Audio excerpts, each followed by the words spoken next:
क्या सच में सारे यादव मारे गए थे? द्वारका का वो राज जो कोई नहीं बताता। सबसे बड़ा सवाल जो आज भी लोगों के मन में घूमता है, क्या सच में सारे यादव मारे गए थे?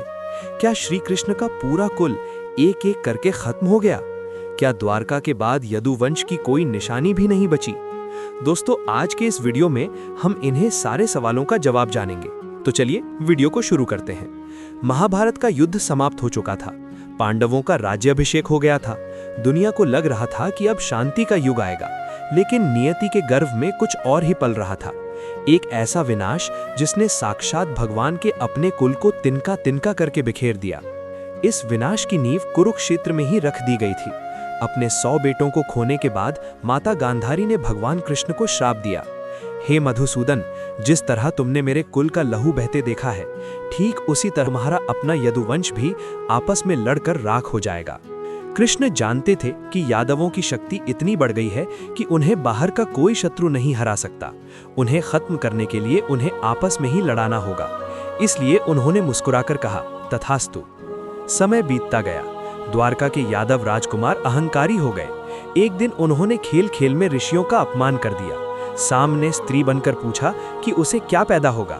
ऋषियों ने गुस्से में कहा, तू एक ऐसे मूसल को जन्म देगा जो पूरे यदुवंश का काल बनेगा। अगली सुबह साम ने सच में एक लोहे के मूसल को जन्म दिया। उसे घिसकर चूर्ण बना दिया गया और समुद्र में फेंक दिया गया। लेकिन उस चूर्ण से समुद्र किनारे एरिका घास उगाई जो लोहे जैसी सख्त थी, और मूसल का एक छोटा सा टुकड़ा जिसे घिसा नहीं जा सका, उसे एक मछली ने निगल लिया। महाभारत के 36 साल पूरे हुए। नियति ने अपना खेल शुरू किया। कृष्ण के कहने पर सभी यादव प्रभास क्षेत्र पहुंचे। वहां नशे की हालत में पुरानी रंजिशें बाहर आ गई। यादव वंश के वीर, जो कभी अनुशासन, शक्ति और मर्यादा के प्रतीक थे, उस दिन नशे में चूर थे। शराब के असर में शब्दों की मर्यादा टूट गई। हंसी मजाक तानों में बदला, ताने अपमान में, और अपमान ने आग पकड़ ली। तुम क्या समझते हो अपने आप को? तुम्हारी वजह से ही तो सब हुआ था। छोटी छोटी बातें अब पुराने घाव कुरेदने लगी। महाभारत की यादें, अहंकार, ईर्ष्या सब एक साथ फूट पड़े। पास ही उगी एरा का घास, जो सामान्य घास लगती थी, अचानक लोहे की छड़ों जैसी कठोर हो उठी, मानो प्रकृति भी इस विनाश की साजिश में शामिल हो गई हो। और फिर पहला वार हुआ। एक ने दूसरे पर प्रहार किया, दूसरे ने तीसरे पर। कुछ ही पलों में वो भूमि रणभूमि बन गई। पिता ने अपने ही पुत्र को पहचानना छोड़ दिया, भाई ने भाई पर वार कर दिया। दोस्त जो कभी साथ हंसते थे, अब एक दूसरे के खून के प्यासे हो गए। चीखें, दर्द, खून, हर तरफ बस यही था। धरती लाल हो गई थी। समुद्र की लहरें भी जैसे उस रक्त को देखकर सिहर उठी थी। वो यदुवंश जिसकी वीरता के गीत गाए जाते थे, जिसके सामने बड़े बड़े योद्धा कांपते थे, आज खुद अपने ही हाथों से मिट रहा था। एक एक कर सैकड़ों, हजारों सब गिरते चले गए।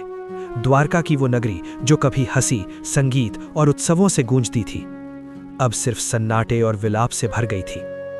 अपने कुल को उजड़ता देख बलराम जी ने समाधि ले ली। उधर कृष्ण एक पीपल के पेड़ के नीचे लेटे थे। तभी जरा नाम के शिकारी ने, जिसके पास उस मछली के पेट से निकला मूसल का टुकड़ा था, कृष्ण के पैर को हिरन समझकर निशाना साधा। इसी के साथ साक्षात ईश्वर ने अपनी लीला समेट ली। उस पल लग रहा था यदुवंश का पूरा अंत हो गया। सब मर गए, कोई नहीं बचा। लेकिन क्या सच में सारे यादव मारे गए थे? नहीं। भगवान कृष्ण भले ही लीला समेट रहे थे, लेकिन वे सबसे पहले एक पिता और दादा थे। वे जानते थे कि ये विनाश आ रहा है, इसलिए उन्होंने अपना आखिरी कदम पहले ही उठा लिया था। अपने सारथी दारुक को उन्होंने अर्जुन के पास भेज दिया कि अर्जुन, द्वारका आओ, समय कम है। जब अर्जुन द्वारका पहुंचे तो जो दृश्य देखा उससे उनका दिल टूट गया।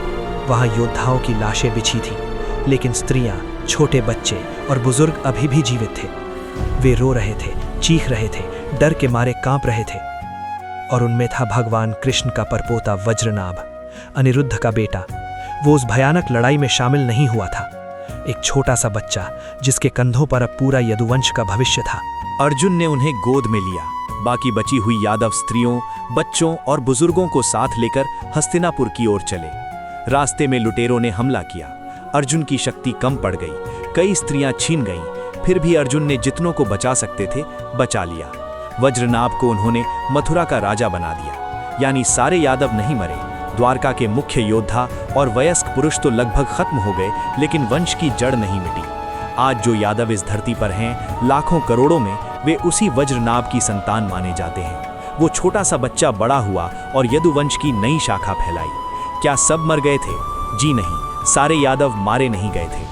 श्राप ने द्वारका के अहंकारी योद्धाओं को तोड़ दिया, लेकिन भगवान ने अपने कुल की एक किरण बचा ली। यानी यादव कुल खत्म नहीं हुआ, बल्कि उसकी एक नई शाखा ने जन्म लिया। ये कहानी हमें सिखाती है कि अहंकार और आपस की फूट बड़े से बड़े साम्राज्य को मिट्टी में मिला देती है। कृष्ण ने अपना कुल खत्म होते देखा ताकि संसार को ये सीख मिल सके कि नियम सबके लिए बराबर हैं। दोस्तों, अगर आपको ये रिसर्च अच्छी लगी तो कमेंट में जय श्री कृष्णा ज़रूर लिखें और ऐसी ही अनसुनी कहानियों के लिए सब्सक्राइब बटन दबाना न भूलें।